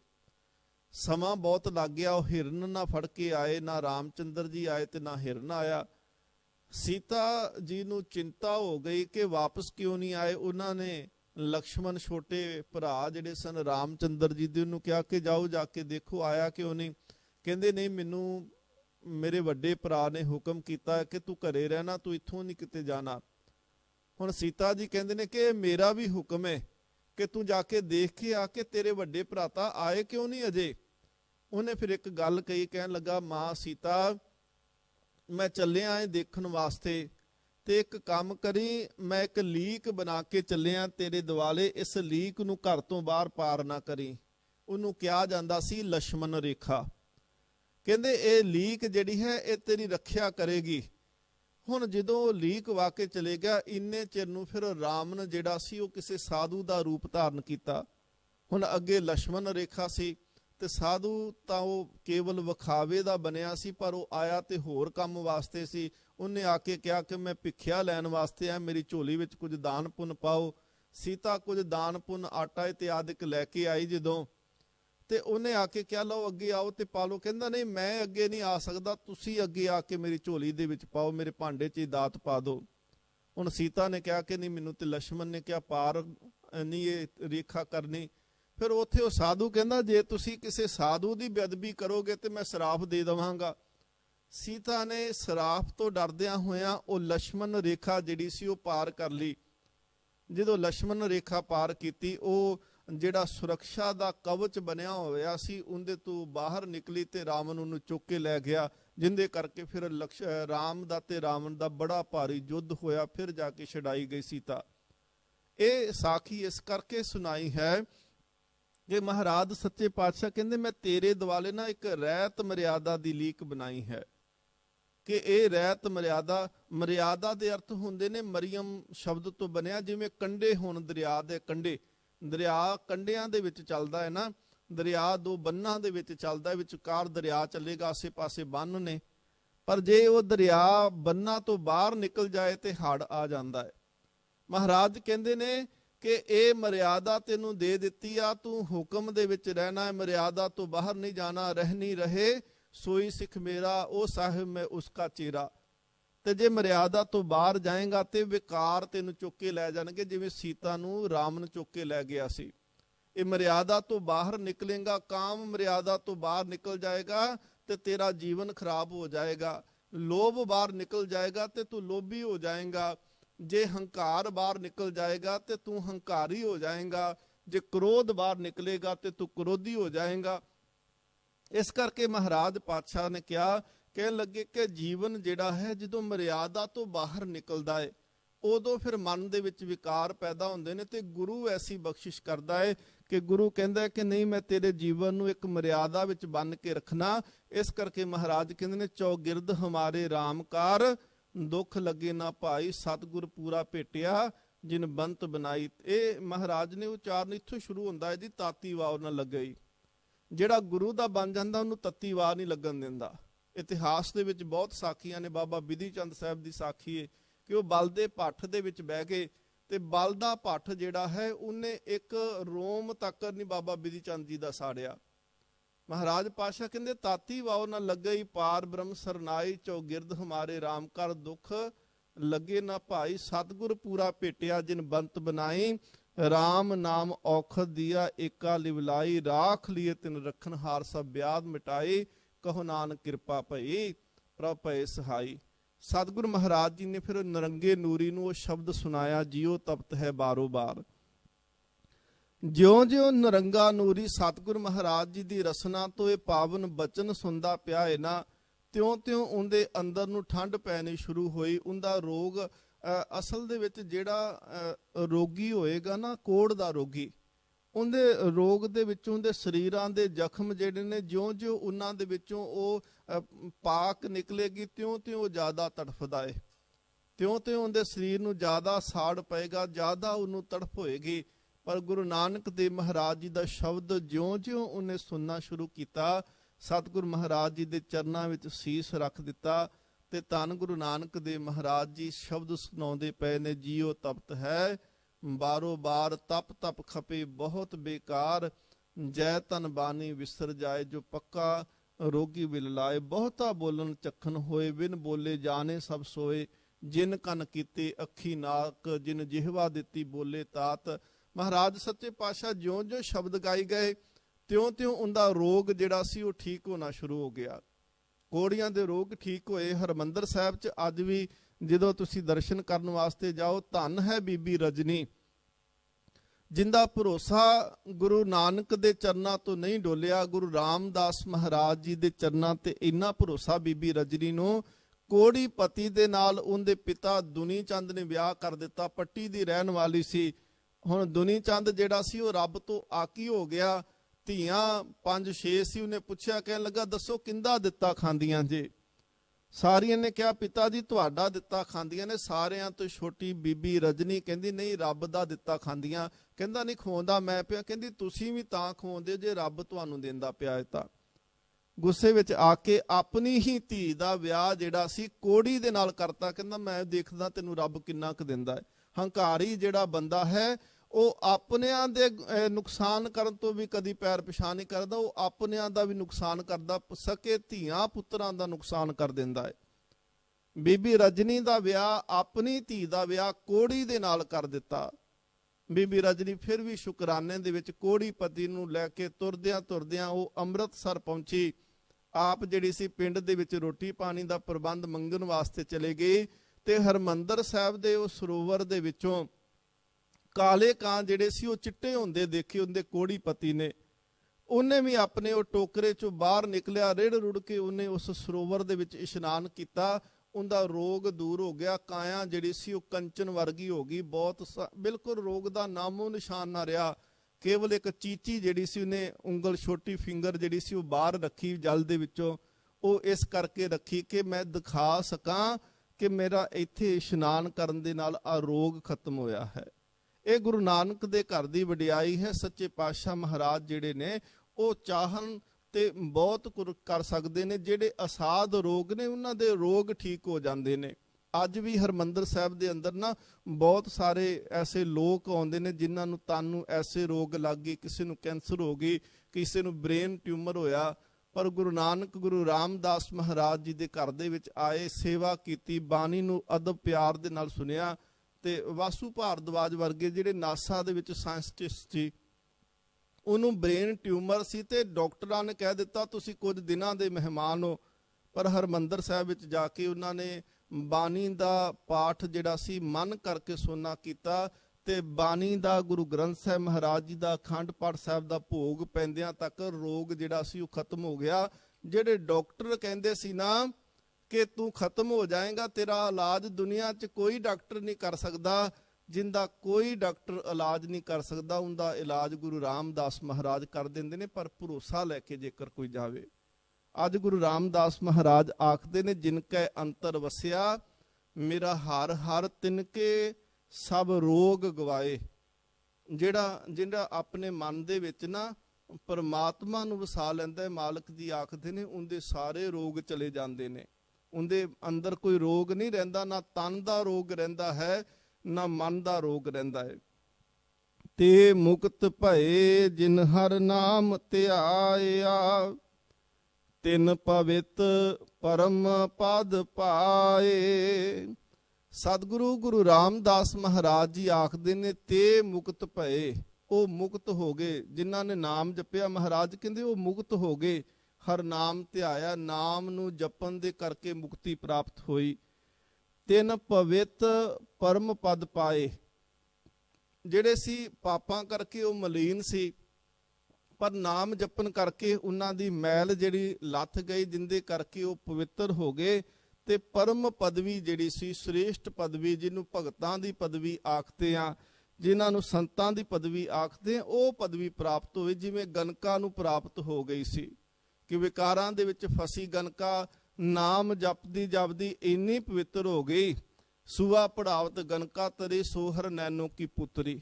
ਸੋ ਮਹਾਰਾਜ ਕਹਿੰਦੇ ਨੇ ਤਿੰਨ ਪਵਿੱਤ ਪਰਮ ਪਦ ਪਾਏ, ਪਦਵੀ ਉਹ ਪ੍ਰਾਪਤ ਹੋਈ ਜਿੱਥੇ ਪ੍ਰਮਾਤਮਾ ਰਹਿੰਦਾ ਹੈ। ਨਾਮ ਜਪਣ ਵਾਲਾ ਜਿਹੜਾ ਹੈ ਉਹ ਇਸ ਅਵਸਥਾ ਤੇ ਪਹੁੰਚ ਜਾਂਦਾ ਹੈ ਕਿ ਜਿਸ ਅਵਸਥਾ ਤੇ ਪ੍ਰਮਾਤਮਾ ਹੈ। ਹਰ ਕਾ ਸੰਤ ਸੋ ਹਰ ਹੀ ਜੇਹਾ, ਭੇਦ ਨਾ ਜਾਣੋ ਮਾਨਸ ਦੇਹਾ। ਹਰ ਜਨ ਦੋ ਏਕ ਹੈ, ਬਿਬ ਵਿਚਾਰ ਕਿਛ ਨਾਹੇ। ਜਲ ਤੇ ਉਪਜ ਤਰੰਗ ਜਿਉ, ਜਲ ਹੀ ਵਿਖੇ ਸਮਾਹੇ। ਰੱਬ ਤੇ ਰੱਬ ਦੇ ਭਗਤ ਦੇ ਵਿੱਚ ਅੰਤਰ ਕੋਈ ਨਹੀਂ ਹੁੰਦਾ, ਜੈਸਾ ਭਗਤ ਹੈ ਤੈਸਾ ਹੀ ਪ੍ਰਮਾਤਮਾ ਹੈ। ਸੰਤ ਪ੍ਰਮਾਤਮਾ ਦਾ ਸਰੂਪ ਹੈ ਤੇ ਸੰਤ ਨੂੰ ਦੇਖ ਕੇ ਹੀ ਪ੍ਰਮਾਤਮਾ ਦੇ ਦਰਸ਼ਨ ਹੁੰਦੇ ਨੇ। ਸੰਤ ਤੁਜੀ ਤਨ ਸੰਗਤ ਪ੍ਰਾਨ, ਸਤਿਗੁਰ ਗਿਆਨ ਜਾਣੇ ਦੇਵਾ ਦੇਵ। ਸੰਗਤ ਪਰਮਾਤਮਾ ਦੇ ਪ੍ਰਾਨ ਹਨ ਤੇ ਸੰਤ ਜਿਹੜਾ ਹੈ ਉਹ ਪਰਮਾਤਮਾ ਦਾ ਸਰੀਰ ਹੈ। ਸੰਤ ਦੇ ਸਰੀਰ ਵਿੱਚ ਉਹ ਪਰਮਾਤਮਾ ਦੇ ਦਰਸ਼ਨ ਨੇ। ਤੇ ਸੱਚੇ ਪਾਤਸ਼ਾਹ ਮਹਾਰਾਜ ਕਹਿੰਦੇ ਨੇ ਸੰਗਤ ਜਿਹੜੀ ਹੈ ਉਹ ਪਰਮਾਤਮਾ ਦੇ ਸਵਾਸ ਨੇ। ਮਹਾਰਾਜ ਕਹਿੰਦੇ ਤਿੰਨ ਪਵਿੱਤ ਪਰਮ ਪਦ ਪਾਏ, ਉੱਚੀ ਆਤਮਿਕ ਅਵਸਥਾ ਜਿਹੜੀ ਸੀ ਫਿਰ ਪ੍ਰਾਪਤ ਹੋਈ। ਮੇਰੇ RAM ਹਰ ਜਨ ਅਰੋਗ ਪਏ। ਧੰਨ ਗੁਰੂ ਰਾਮਦਾਸ ਮਹਾਰਾਜ ਕਹਿੰਦੇ ਹੇ ਮੇਰੇ ਪਰਮਾਤਮਾ, ਹੇ ਮੇਰੇ RAM, ਜਿਹੜੇ ਹਰੀ ਦੇ ਜਨ ਨੇ, ਜਿਹੜੇ ਪਰਮਾਤਮਾ ਦੇ ਸੇਵਕ ਨੇ, ਉਹ ਫਿਰ ਅਰੋਗ ਹੋ ਗਏ। ਉਹਨਾਂ ਦੇ ਮਨ ਦੇ ਵਿੱਚ ਨਾ ਵਿਕਾਰਾਂ ਦੇ ਰੋਗ ਰਹੇ, ਨਾ ਉਹਨਾਂ ਦੇ ਤਨ ਦੇ ਉੱਤੇ ਕੋਈ ਰੋਗ ਰਿਹਾ। ਉਹ ਤਨ ਕਰਕੇ ਵੀ ਅਰੋਗ ਹੋ ਗਏ, ਉਹ ਮਨ ਕਰਕੇ ਵੀ ਅਰੋਗ ਹੋ ਗਏ। ਗੁਰ ਬਚਨੀ ਜਿਨ੍ਹਾਂ ਜਪਿਆ ਮੇਰਾ ਹਰ ਹਰ, ਤਿਨ ਕੇ ਹਉ ਮੈਂ ਰੋਗ ਗਏ। ਸਤਿਗੁਰੂ ਗੁਰੂ ਰਾਮਦਾਸ ਮਹਾਰਾਜ ਜੀ ਇਸ ਰਹਾਉ ਦੇ ਬੰਦ ਵਿੱਚ ਆਖਦੇ ਨੇ ਕਿ ਗੁਰੂ ਦੇ ਬਚਨਾਂ ਰਾਹੀਂ, ਜਾਂ ਜਿਵੇਂ ਗੁਰੂ ਨੇ ਸਾਨੂੰ ਹੁਕਮ ਕੀਤਾ ਹੈ, ਜਿਨ੍ਹਾਂ ਗੁਰਮੁਖ ਪਿਆਰਿਆਂ ਨੇ ਗੁਰੂ ਦੇ ਕਹਿਣੇ ਦੇ ਉੱਤੇ ਚੱਲਦਿਆਂ ਹੋਇਆਂ, ਜਿਨ੍ਹਾਂ ਨੇ ਨਾਮ ਜਪਣਾ ਸ਼ੁਰੂ ਕੀਤਾ, ਬੰਦਗੀ ਕਰਨੀ ਸ਼ੁਰੂ ਕੀਤੀ, ਸੇਵਾ ਸਿਮਰਨ ਕਰਨਾ ਸ਼ੁਰੂ ਕੀਤਾ, ਮਹਾਰਾਜ ਪਾਤਸ਼ਾਹ ਕਹਿੰਦੇ ਨੇ ਤਿੰਨਾਂ ਦੇ ਹਉਮੈ ਦੇ ਜਿਹੜੇ ਰੋਗ ਸਨ ਉਹਨਾਂ ਦੇ ਸਰੀਰ ਵਿੱਚੋਂ ਚਲੇ ਗਏ। ਮਹਾਰਾਜ ਸੱਚੇ ਪਾਤਸ਼ਾਹ ਇੱਥੇ ਰਹਾਉ ਵਿਸ਼ਰਾਮ ਦੇ ਕੇ ਆਖਦੇ ਨੇ। ਰਹਾਉ ਦੇ ਅਰਥ ਹੁੰਦੇ ਨੇ ਰੁਕਣਾ। ਰੁਕ ਕੇ ਵਿਚਾਰ ਕਰੋ ਕਿ ਪਿੱਛੇ ਜੋ ਤੁਸੀਂ ਪੜ੍ਹ ਕੇ ਆਏ ਹੋ। ਰਹਾਉ ਦੇ ਅਰਥ ਇਹ ਵੀ ਹੁੰਦੇ ਨੇ ਕਿ ਤੁਸੀਂ ਆਪਣੇ ਜੀਵਨ ਦੀ ਵੀ ਵਿਚਾਰ ਕਰੋ ਕਿ ਕਿੰਨੇ ਸਾਲ ਜਿਹੜੇ ਜ਼ਿੰਦਗੀ ਦੇ ਅਸੀਂ ਲੰਘਾ ਦਿੱਤੇ, ਉਹਨਾਂ ਸਾਲਾਂ ਦੇ ਵਿੱਚ ਅਸੀਂ ਚੰਗੇ ਕਰਮ ਕਿੰਨੇ ਕੀਤੇ ਤੇ ਅਸੀਂ ਮਾੜੇ ਕਰਮ ਕਿੰਨੇ ਕੀਤੇ। ਅਸੀਂ ਸੰਗਤ ਕਿੰਨੀ ਕੁ ਕੀਤੀ, ਕਿੰਨਾ ਕੁ ਅਸੀਂ ਨਾਮ ਜਪ ਸਕੇ, ਅਸੀਂ ਪਰਮਾਤਮਾ ਦੇ ਦੱਸੇ ਮਾਰਗ ਤੇ ਕਿੰਨਾ ਕੁ ਚੱਲ ਸਕੇ। ਭਾਈ ਵੀਰ ਸਿੰਘ ਜੀ ਆਖਦੇ ਨੇ ਇੱਕਦਮ ਸੋਚ ਨੇ ਆਪਣੀ ਕੀਤੀ, ਕੌਣ ਤੇ ਕਿਉਂ ਕਰ ਆਇਆ ਹਾਂ, ਐਵੇਂ ਸਾਰੀ ਉਮਰ ਗਵਾ ਕੇ ਮਹਾ ਸ਼ੋਕ ਪਛਤਾਇਆ ਹਾਂ। ਜਦੋਂ ਇਨਸਾਨ ਦੇ ਹੱਥ ਦੇ ਵਿੱਚੋਂ ਸਮਾਂ ਲੰਘੇ ਨਾ, ਮੌਕਾ ਖਤਮ ਹੋ ਜਾਏ, ਮੌਕੇ ਨਿਕਲ ਜਾਣ, ਫਿਰ ਬੰਦਾ ਸੋਚਦਾ ਹੈ ਕਿ ਨਹੀਂ ਮੌਕਾ ਬੜਾ ਸੀ ਮੇਰੇ ਕੋਲ, ਜੇ ਉਦੋਂ ਆ ਕੰਮ ਕਰ ਲੈਂਦਾ ਤੇ ਚੰਗਾ ਸੀ। ਜ਼ਿੰਦਗੀ ਜਿਹੜੀ ਹੈ ਐਵੇਂ ਹੀ ਭੱਜ ਦੌੜ ਦੇ ਵਿੱਚ ਨਿਕਲ ਜਾਣੀ ਹੈ। ਹੁਣ ਦੇਖੋ ਦਿਨ ਤੇ ਪਹਿਰ, ਪਹਿਰ ਤੇ ਘਰੀਆਂ, ਆਪ ਘਟੇ ਤਨ ਸੀਜੇ। ਹੁਣ ਦਿਨ ਚੜ੍ਹਦਾ ਅਸੀਂ ਦੌੜ ਖਲੋਨੇ ਆ ਕਿ ਕੰਮ ਤੇ ਜਾਣਾ, ਆ ਵੀ ਕੰਮ ਕਰਨਾ, ਉਹ ਵੀ ਕਰਨਾ। ਰਾਤ ਪੈਂਦੀ ਹੈ ਤੇ ਰਾਤ ਸੁੱਤਿਆਂ ਲੰਘ ਜਾਂਦੀ, ਫਿਰ ਦਿਨ ਚੜ੍ਹਦਾ ਹੈ। ਸਾਨੂੰ ਪਤਾ ਹੀ ਨਹੀਂ ਲੱਗਦਾ ਕਿ ਮਿੰਟ ਕਿਦੋਂ ਲੰਘੇ, ਘੰਟੇ ਕਿਦੋਂ ਲੰਘੇ, ਦਿਨ ਕਿਦੋਂ ਲੰਘਿਆ, ਵੀਕ ਕਿਦੋਂ ਲੰਘ ਗਿਆ, ਮਹੀਨਾ ਕਿਦੋਂ ਲੰਘ ਗਿਆ। ਸੋਚ ਕੇ ਦੇਖੋ ਕਿ ਜਿਹੜੇ ਸਾਲ ਜ਼ਿੰਦਗੀ ਸੀ, ਜ਼ਿੰਦਗੀ ਦੇ ਕਈ ਸਾਲ ਇਵੇਂ ਲੰਘੇ, ਅੱਜ ਪਤਾ ਵੀ ਨਹੀਂ ਲੱਗਦਾ ਪਿਆ ਕਿ ਇੰਨੇ ਸਾਲ ਲੰਘ ਗਏ ਸੀ। ਹੁਣ ਕਈ ਜਿਹੜੇ ਇੱਥੇ ਜਦੋਂ ਆਉਂਦੇ ਨੇ, ਇੰਗਲੈਂਡ ਦੀ ਧਰਤੀ ਤੇ ਕੋਈ ਆਇਆ, ਜਦੋਂ ਆਇਆ ਤੇ ਉਦੋਂ ਮਹਿਸੂਸ ਹੋਇਆ ਮੈਂ ਇੱਥੇ ਆ ਗਿਆ, ਹਫ਼ਤਾ ਕਿੰਨੇ ਔਖਾ ਲੰਘਿਆ, ਦਿਨ ਕਿੰਨੇ ਔਖੇ ਲੰਘੇ। ਤੇ ਜਦੋਂ ਸਮਾਂ ਲੰਘ ਗਿਆ, ਕਈਆਂ ਨੂੰ 20-20, 25-25 ਸਾਲ, 40-40 ਸਾਲ ਹੋ ਗਏ, ਕਹਿੰਦੇ ਜੀ ਬਸ ਪਤਾ ਹੀ ਨਹੀਂ ਲੱਗਿਆ ਜ਼ਿੰਦਗੀ ਇੰਨੀ ਕਿੱਥੇ ਆ ਕੇ ਵਿਧੀ ਹੋਈ। ਕੰਮ, ਕੰਮ ਤੋਂ ਘਰ, ਘਰ ਤੋਂ ਕੰਮ, ਬਸ ਇਸੇ ਤਰ੍ਹਾਂ ਕਰਦਿਆਂ ਕਰਦਿਆਂ ਜ਼ਿੰਦਗੀ ਦੇ ਇੰਨੇ ਸਾਲ ਲੰਘੇ ਪਰ ਪਤਾ ਹੀ ਨਹੀਂ ਲੱਗਿਆ ਕਿਵੇਂ ਲੰਘਿਆ। ਮਹਾਰਾਜ ਕਹਿੰਦੇ ਨੇ ਇਹ ਲੰਘਦੀ ਜਾਂਦੀ ਹੈ ਉਮਰ।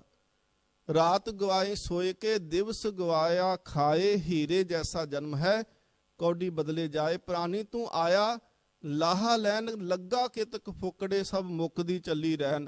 ਜ਼ਿੰਦਗੀ ਦੀ ਰਾਤ ਜਿੰਨੀ ਸਾਨੂੰ ਸਾਰਿਆਂ ਨੂੰ ਜ਼ਿੰਦਗੀ ਮਿਲੀ ਹੈ ਨਾ, ਇਕੱਲੇ ਤੁਸੀਂ ਨਹੀਂ, ਮੈਂ ਵੀ ਤੁਹਾਡੇ ਵਿੱਚ ਹੀ ਆਉਣਾ ਹੈ। ਸਾਡੀ ਜ਼ਿੰਦਗੀ ਰੋਜ਼-ਰੋਜ਼ ਘਟਦੀ ਜਾ ਰਹੀ ਹੈ। ਰੋਜ਼-ਰੋਜ਼ ਜਿੰਨੇ ਸਾਨੂੰ ਸਵਾਸ ਮਿਲੇ ਸੀ, ਜੇ ਕੋਈ 100 ਸਾਲ ਵੀ ਜੀਣ ਵਾਸਤੇ ਆਇਆ ਹੈ ਨਾ ਸੰਸਾਰ ਦੇ ਵਿੱਚ, ਤੇ ਜਿਹਨੇ 100 ਦੇ ਵਿੱਚੋਂ 50 ਵੀ ਜੀ ਲਿਆ, ਜਿਹਨੇ 100 ਦੇ ਵਿੱਚੋਂ 20 ਸਾਲ ਵੀ ਜੀ ਲਿਆ, ਉਹਦੇ 80 ਸਾਲ ਬਾਕੀ ਰਹਿ ਗਏ, 20 ਤਾਂ ਘਟ ਗਏ ਨਾ ਉਹਦੀ ਜ਼ਿੰਦਗੀ ਚੋਂ। ਮਹਾਰਾਜ ਸੱਚੇ ਪਾਤਸ਼ਾਹ ਕਹਿੰਦੇ ਨੇ ਇਸ ਕਰਕੇ ਜੀਵਨ ਮਿਲਿਆ ਹੈ, ਇਹਦੀ ਟਿਕ ਕਰਕੇ, ਇੱਕ ਵਾਰੀ ਰੁਕ ਕਰਕੇ, ਵਿਚਾਰ ਕਰਕੇ ਤੂੰ ਕੀ ਕਰਨ ਵਾਸਤੇ ਇੱਥੇ ਆਇਆ ਸੀ। ਭਾਈ ਵੀਰ ਸਿੰਘ ਜੀ ਕਹਿੰਦੇ ਨੇ ਇੱਕਦਮ ਸੋਚ ਨੇ ਆਪਣੀ ਕੀਤੀ, ਕੌਣ ਤੇ ਕਿਉਂ ਕਰ ਆਇਆ ਹਾਂ, ਮੈਂ ਕੌਣ ਆ ਤੇ ਮੈਂ ਆਇਆ ਕੀ ਕਰਨ ਵਾਸਤੇ ਆ। ਐਵੇਂ ਸਾਰੀ ਉਮਰ ਗਵਾ ਕੇ ਮਹਾ ਸ਼ੋਕ ਪਛਤਾਇਆ ਹਾਂ, ਜ਼ਿੰਦਗੀ ਕਿਤੇ ਐਵੇਂ ਤੇ ਨਹੀਂ ਲੰਘਦੀ ਜਾ ਰਹੀ, ਮੁੜ ਕੇ ਕੇਵਲ ਪਛਤਾਵਾ ਕੋਲ ਰਹਿ ਜਾਂਦਾ ਹੈ। ਅੱਗੇ ਸਤਿਗੁਰ ਮਹਾਰਾਜ ਆਖਦੇ ਨੇ, ਬ੍ਰਹਮਾ ਵਿਸ਼ਨ ਮਹਾਦੇਵ ਤ੍ਰੈ ਗੁਣ ਰੋਗੀ ਵਿੱਚ ਹਉਮੈ ਕਾਰ ਕਮਾਈ। ਹੁਣ ਇਹ ਤਿੰਨੇ ਦੇਵਤੇ ਜਿਹੜੇ ਬੜੇ ਮਹਾਨ ਗਿਣੇ ਗਏ ਕਿ ਇੱਕ ਧਰਤੀ ਦੇ ਪੈਦਾ ਇਨਸਾਨਾਂ ਨੂੰ, ਜਾਨਵਰਾਂ, ਪਸ਼ੂ ਪੰਛੀਆਂ ਨੂੰ, ਉਹਨਾਂ ਨੂੰ ਪੈਦਾ ਕਰਦਾ ਹੈ ਬ੍ਰਹਮਾ। ਦੂਸਰਾ ਸੀ ਵਿਸ਼ਨੂੰ, ਵਿਸ਼ਨੂੰ ਜਿਹੜਾ ਸੀ ਉਹ ਸਾਰਿਆਂ ਨੂੰ ਰਿਜ਼ਕ ਦਿੰਦਾ ਹੈ। ਤੀਸਰਾ ਸੀ ਮਹਾਦੇਵ ਜਿਹੜਾ ਸਾਰਿਆਂ ਚੋਂ ਜਾਨ ਕੱਢਦਾ ਹੈ ਅਖੀਰਲੇ ਸਮੇਂ ਤੇ। ਗੁਰਮਤ ਨਹੀਂ ਵੈਸੇ ਇਹ ਮੰਨਦੀ, ਮਹਾਰਾਜ ਕਹਿੰਦੇ ਇੱਕੋ ਪਰਮਾਤਮਾ ਜਿਹੜਾ ਸਾਰਾ ਕੁਝ ਹੀ ਕਰਦਾ ਹੈ, ਉਹੀ ਪੈਦਾ ਕਰਦਾ ਹੈ। ਓੰਕਾਰ ਇਸੇ ਕਰਕੇ ਕਿਹਾ ਇੱਕ ਓੰਕਾਰ, ਕਿ ਉਹੀ ਪਰਮਾਤਮਾ ਜਿਹੜਾ ਪੈਦਾ ਕਰਦਾ ਹੈ, ਜਿਹੜਾ ਰਿਜ਼ਕ ਦਿੰਦਾ ਹੈ ਤੇ ਜਿਹੜਾ ਅੰਤ ਸਮੇਂ ਜੀਵਾਂ ਨੂੰ ਆਪਣੇ ਵਿੱਚ ਲੀਨ ਕਰ ਲੈਂਦਾ ਹੈ। ਸਿਰਜਣ, ਵਿਸਰਜਨ ਤੇ ਪੁਨਰ ਸਿਰਜਣ ਉਹ ਇੱਕੇ ਅਧਿਕਾਰ ਹੈ। ਮਹਾਰਾਜ ਕਹਿੰਦੇ ਨੇ ਇਹ ਤਿੰਨ ਦੇਵਤੇ ਜਿਹੜੇ ਨੇ ਤ੍ਰੈ ਗੁਣ ਰੋਗੀ, ਰਜੋ ਗੁਣ, ਤਮੋ ਗੁਣ ਤੇ ਸਤੋ ਗੁਣ, ਇਹ ਤਿੰਨ ਤਰ੍ਹਾਂ ਦੇ ਰੋਗ ਗਿਣੇ ਗਏ। ਮਹਾਰਾਜ ਕਹਿੰਦੇ ਇਹ ਜਿਹੜੇ ਵੱਡੇ ਵੱਡੇ ਦੇਵਤੇ ਜਿਹੜੇ ਨੇ ਇਹ ਵੀ ਰੋਗਾਂ ਦੇ ਵਿੱਚ ਗਰਸੇ ਹੋਏ ਨੇ ਤੇ ਵਿੱਚ ਹਉਮੈ ਕਾਰ ਕਮਾਏ ਤੇ ਹੰਕਾਰ ਦੇ ਵਿੱਚ ਹੀ ਕੰਮ ਕਰਦੇ ਪਏ ਨੇ ਕਿ ਮੈਂ ਆਹ ਕਰ ਦਿੱਤਾ, ਮੈਂ ਏਦਾਂ ਕੀਤਾ। ਮਹਾਰਾਜ ਸੱਚੇ ਪਾਤਸ਼ਾਹ ਕਹਿੰਦੇ ਜਿਨ ਕੀਏ ਤਿਸ ਹੈ ਨਾ ਚੇਤੇ ਹੈ ਬਾਪੋੜੇ, ਹਰ ਗੁਰਮੁਖ ਸੋਜੀ ਪਾਈ। ਗੁਰਮੁਖ ਦੇ ਅਰਥ ਨੇ ਜਿੰਦਾ ਧਿਆਨ ਗੁਰੂ ਵੱਲੇ ਹੈ, ਗੁਰੂ ਦੇ ਕਹੇ ਅਨੁਸਾਰ ਚੱਲਦਾ ਹੈ। ਮਹਾਰਾਜ ਕਹਿੰਦੇ ਜਿਨੇ ਪਰਮਾਤਮਾ ਨੇ ਬ੍ਰਹਮਾ ਪੈਦਾ ਕੀਤਾ, ਵਿਸ਼ਨੂੰ ਨੂੰ ਪੈਦਾ ਕੀਤਾ, ਜਿਨੇ ਮਹਾਦੇਵ ਨੂੰ ਪੈਦਾ ਕੀਤਾ, ਜਿਨ ਕੀਏ ਤਿਸੇ ਨਾ ਚੇਤੇ, ਉਹਨੂੰ ਭੁੱਲ ਗਏ। ਜਿਨੇ ਸਾਨੂੰ ਭੇਜਿਆ, ਇਹੀ ਹੁੰਦਾ ਹੈ ਨਾ ਕਿ ਇਨਸਾਨ ਵੀ ਤਾਂ ਭੁੱਲ ਕੇ ਬੈਠਾ, ਜਿਹੜੇ ਰੱਬ ਨੇ ਸਾਨੂੰ ਭੇਜਿਆ ਅਸੀਂ ਉਹਨੂੰ ਚੇਤੇ ਹੀ ਨਹੀਂ ਕਰਦੇ ਪਏ। ਜਿਹੜੇ ਚੇਤੇ ਕਰਦੇ ਨੇ ਉਹਨਾਂ ਦੇ ਭਾਗ ਚੰਗੇ ਨੇ, ਪਰ ਜਿਹੜੇ ਸੰਗਤ ਵਿੱਚ ਨਹੀਂ ਆਉਂਦੇ, ਜਿਹੜੇ ਗੁਰੂ ਘਰੇ ਆ ਕੇ ਘੜੀ ਬੈਠ ਨਹੀਂ ਸਕਦੇ, ਬਾਣੀ ਨਹੀਂ ਸੁਣਦੇ ਪਏ, ਹੱਥੀ ਸੇਵਾ ਨਹੀਂ ਕਰਦੇ, ਉਹ ਤੇ ਆਪਣਾ ਜਨਮ ਵਿਅਰਥ ਗਵਾਈ ਜਾਂਦੇ ਨੇ, ਉਹ ਰੱਬ ਨੂੰ ਭੁੱਲ ਚੁੱਕੇ ਨੇ। ਤੇ ਮਹਾਰਾਜ ਕਹਿੰਦੇ ਜਿਨ ਕੀਏ ਤਿਸਹੇ ਨਾ ਚੇਤੇ, ਜਿਨੇ ਤੈਨੂੰ ਭੇਜਿਆ, ਜਿਨੇ ਤੈਨੂੰ ਸੁੱਖ ਦਿੱਤੇ, ਜਿਨੇ ਤੈਨੂੰ ਆਰਾਮ ਦੇ ਸਾਧਨ ਦਿੱਤੇ, ਜੇ ਤੂੰ ਉਹਨੂੰ ਭੁੱਲ ਗਿਆ, ਮਹਾਰਾਜ ਸੱਚੇ ਪਾਤਸ਼ਾਹ ਕਹਿੰਦੇ ਨੇ ਜਿਨ ਕੀਏ ਤਿਸੇ ਨਾ ਚੇਤੇ ਬਪੜੇ, ਹਰ ਗੁਰਮੁਖ ਸੋਝੀ ਪਾਈ। ਗੁਰੂ ਦੇ ਰਾਹੀਂ ਜਿਹੜੇ ਗੁਰੂ ਦੇ ਪਿਆਰ ਵਾਲੇ ਸੀ ਉਹਨਾਂ ਨੂੰ ਮਾਲਕ ਨੇ ਸੋਝੀ ਦਿੱਤੀ। ਹਉਮੈ ਰੋਗ ਸਭ ਜਗਤ ਵਿਆਪਿਆ, ਤਿਨ ਕੋ ਜਨਮ ਮਰਨ ਦੁਖ ਭਾਰੀ। ਧੰਨ ਗੁਰੂ ਰਾਮਦਾਸ ਮਹਾਰਾਜ ਕਹਿੰਦੇ ਨੇ ਹੰਕਾਰ ਦੇ ਰੋਗ ਦੇ ਕਰਕੇ ਇਹ ਸਾਰਾ ਜਗਤ ਜਿਹੜਾ ਹੈ ਉਹ ਵਿਆਪਿਆ ਪਿਆ ਹੈ। ਜਗਤ ਨੂੰ ਹੰਕਾਰ ਦਾ ਰੋਗ ਲੱਗਿਆ ਹੈ ਕਿ ਹਰ ਵਸਤੂ ਨੂੰ ਕਹੇਗਾ ਇਹ ਮੇਰੀ ਹੈ। ਮਹਾਰਾਜ ਕਹਿੰਦੇ ਤਿੰਨ ਕੋ ਜਨਮ ਮਰਨ ਦੁੱਖ ਭਾਰੀ, ਤੇ ਹੰਕਾਰ ਦੇ ਕਰਕੇ ਮਹਾਰਾਜ ਕਹਿੰਦੇ ਨੇ ਫਿਰ ਜਨਮ ਤੇ ਮਰਨ ਦੇ ਗੇੜ ਵਿੱਚ ਪੈ ਜਾਂਦਾ। ਹਉਮੈ ਦੋ ਸ਼ਬਦਾਂ ਨੂੰ ਮਿਲਦਾ ਪਿਆ, ਇੱਕ ਹਉ ਤੇ ਇੱਕ ਮੈਂ ਕਰੀ ਜਾਣਾ, ਆ ਵੀ ਚੀਜ਼ ਮੇਰੀ, ਆ ਵੀ ਮੇਰੀ। ਮਹਾਰਾਜ ਕਹਿੰਦੇ ਇਹਦੇ ਕਰਕੇ ਜਨਮ ਮਰਨ ਦੁੱਖ ਭਾਰੀ, ਸਭ ਤੋਂ ਵੱਡਾ ਦੁੱਖ ਲੱਗ ਜਾਂਦਾ ਹੈ ਜੰਮਣ ਦਾ ਤੇ ਮਰਨ ਦਾ। ਗੁਰ ਪ੍ਰਸਾਦੀ ਕੋ ਵਿਰਲਾ ਛੂਟੈ, ਤਿਸ ਜਨ ਕੋ ਹਉ ਬਲਿਹਾਰੀ। ਧੰਨ ਗੁਰੂ ਰਾਮਦਾਸ ਮਹਾਰਾਜ ਕਹਿੰਦੇ ਗੁਰੂ ਦੀ ਕਿਰਪਾ ਦੇ ਰਾਹੀਂ ਕੋਈ ਵਿਰਲਾ ਹੈ ਜਿੰਦੇ ਤੇ ਗੁਰੂ ਦੀ ਕਿਰਪਾ ਹੋ ਜਾਂਦੀ ਹੈ, ਜਿਹੜਾ ਆਪਣੇ ਮਨ ਨੂੰ ਗੁਰੂ ਨੂੰ ਦੇ ਦਿੰਦਾ ਹੈ। ਮਹਾਰਾਜ ਸੱਚੇ ਪਾਤਸ਼ਾਹ ਗੁਰੂ ਰਾਮਦਾਸ ਜੀ ਕਹਿੰਦੇ ਨੇ ਫਿਰ ਐਸੇ ਗੁਰਮੁਖ ਜਿਨ੍ਹਾਂ ਨੂੰ ਗੁਰ ਪ੍ਰਸਾਦੀ ਮਿਲ ਗਈ, ਗੁਰੂ ਦੀ ਕਿਰਪਾ ਮਿਹਰ ਮਿਲੀ, ਮੈਂ ਉਹਨਾਂ ਤੋਂ ਸਦਕੇ ਜਾਣਾ, ਮੈਂ ਉਹਨਾਂ ਤੋਂ ਵਾਰਨੇ ਜਾਣਾ ਹਾਂ। ਜਿਨ ਸਿਸ਼ਟ ਸਾਜੀ ਸੋਈ ਹਰ ਜਾਣੈ, ਤਾਂ ਕਾ ਰੂਪ ਅਪਾਰੋ। ਧੰਨ ਗੁਰੂ ਰਾਮਦਾਸ ਮਹਾਰਾਜ ਕਹਿੰਦੇ ਜਿਸ ਕਰਤੇ ਵਾਹਿਗੁਰੂ ਪਰਮਾਤਮਾ ਨੇ ਸ੍ਰਿਸ਼ਟੀ ਸਾਜੀ ਹੈ, ਉਹੀ ਇਹ ਸ੍ਰਿਸ਼ਟੀ ਦੇ ਵਿਧਾਨ ਨੂੰ ਜਾਣਦਾ ਹੈ। ਦੂਸਰੇ ਕਿਸੇ ਦੇ ਅੰਦਰ ਸਮਰੱਥਾ ਨਹੀਂ ਕਿ ਉਹ ਜਾਣ ਸਕਣ। ਮਹਾਰਾਜ ਕਹਿੰਦੇ ਤਾਂਕਾ ਰੂਪ ਅਪਾਰੋ, ਉਹ ਅਪਾਰ ਮਹਿਮਾ ਦਾ ਮਾਲਕ ਹੈ, ਉਹਨੂੰ ਬੇਅੰਤ ਹੀ ਕਿਹਾ ਜਾ ਸਕਦਾ ਹੈ, ਉਹਦਾ ਵਰਣਨ ਨਹੀਂ ਕੀਤਾ ਜਾ ਸਕਦਾ। ਨਾਨਕ ਆਪੇ ਵੇਖ ਹਰ ਬਿਗਸੈ, ਗੁਰਮੁਖ ਬ੍ਰਹਮ ਵਿਚਾਰੋ। ਧੰਨ ਗੁਰੂ ਰਾਮਦਾਸ ਮਹਾਰਾਜ ਆਖਰੀ ਬੰਦ ਦੇ ਵਿੱਚ ਕਿਰਪਾ ਕੀਤੀ। ਮਹਾਰਾਜ ਕਹਿੰਦੇ ਉਹ ਪਰਮਾਤਮਾ ਆਪੇ ਵੇਖ ਹਰ ਬਿਗਸੈ, ਉਹ ਆਪਣੀ ਬਣਾਈ ਸ੍ਰਿਸ਼ਟੀ ਨੂੰ ਜਦੋਂ ਦੇਖਦਾ ਹੈ ਤੇ ਉਹ ਆਪ ਖੁਸ਼ ਹੁੰਦਾ ਹੈ, ਵੇਖ ਕੇ ਆਪ ਵਿਗਾਸ ਦੇ ਵਿੱਚ ਹੈ। ਪਰਮਾਤਮਾ ਦੇ ਵਾਸਤੇ ਸ੍ਰਿਸ਼ਟੀ ਜਿਹੜੀ ਹੈ ਇੱਕ ਤਮਾਸ਼ੇ ਦੇ ਸਮਾਨ ਹੈ। ਗੁਰਮੁਖ ਬ੍ਰਹਮ ਵਿਚਾਰੋ, ਗੁਰੂ ਦੇ ਰਾਹੀਂ ਇਸ ਗੱਲ ਦੀ ਸਮਝ ਲੱਗਦੀ ਹੈ। ਇਹ ਬ੍ਰਹਮ ਵਿਚਾਰ ਜਿਹੜੀ ਹੈ ਇਹ ਗੁਰੂ ਦੇ ਰਾਹੀਂ ਪਤਾ ਲੱਗੀ। ਸਤਿਗੁਰੂ ਸੱਚੇ ਪਾਤਸ਼ਾਹ ਮਹਾਰਾਜ ਅੱਜ ਕਿਰਪਾ ਕੀਤੀ। ਅੱਜ ਦੇ ਪਾਵਨ ਹੁਕਮਨਾਮੇ ਦੇ ਅੰਦਰ ਧੰਨ ਗੁਰੂ ਰਾਮਦਾਸ ਮਹਾਰਾਜ ਕਹਿੰਦੇ ਨੇ ਕਿ ਹੇ ਜੀਵ, ਤੂੰ ਵਿਕਾਰਾਂ ਦੇ ਕਰਕੇ ਰੋਗੀ ਹੋਇਆ ਪਿਆ ਹੈ। ਇਲਾਜ ਤੇਰਾ ਹੋ ਸਕਦਾ ਹੈ ਕਿ ਜੇਕਰ ਤੂੰ ਗੁਰੂ ਗੁਰੂ ਜਪਣਾ ਸ਼ੁਰੂ ਕਰੇ, ਆਪਣੇ ਆਪ ਨੂੰ ਗੁਰੂ ਨੂੰ ਸਮਰਪਣ ਕਰ ਦੇ। ਜਿਹੜਾ ਗੁਰੂ ਨੂੰ ਮਨ ਵੇਚ ਦਿੰਦਾ ਹੈ, ਗੁਰੂ ਨੂੰ ਸਮਰਪਣ ਉਹ ਕਰ ਦਿੰਦਾ ਹੈ, ਮਹਾਰਾਜ ਕਹਿੰਦੇ ਫਿਰ ਉਹਨਾਂ ਦੇ ਕਾਰਜ ਵੀ ਰਾਸ ਹੁੰਦੇ ਨੇ ਤੇ ਉਹ ਅਰੋਗ ਵੀ ਹੋ ਜਾਂਦੇ ਨੇ। ਮਨ ਵੇਚੇ ਸਤਿਗੁਰ ਕੇ ਪਾਸ, ਤਿਸ ਸੇਵਕ ਕੇ ਕਾਰਜ ਰਾਸ। ਸਤਿਗੁਰ ਸੱਚੇ ਪਾਤਸ਼ਾਹ ਮਹਾਰਾਜ ਬਖਸ਼ਿਸ਼ ਰਹਿਮਤ ਕਰਨ। ਗੁਰਬਾਣੀ ਸਾਡੇ ਹਿਰਦੇ ਵਿੱਚ ਵਸੇ। ਅਸੀਂ ਗੁਰੂ ਗੁਰੂ ਜਪਦਿਆਂ ਹੋਇਆਂ ਜੀਵਨ ਸਫਲਾ ਕਰੀਏ। ਬੋਲਦਿਆਂ ਹੋਇਆਂ ਬੇਅੰਤ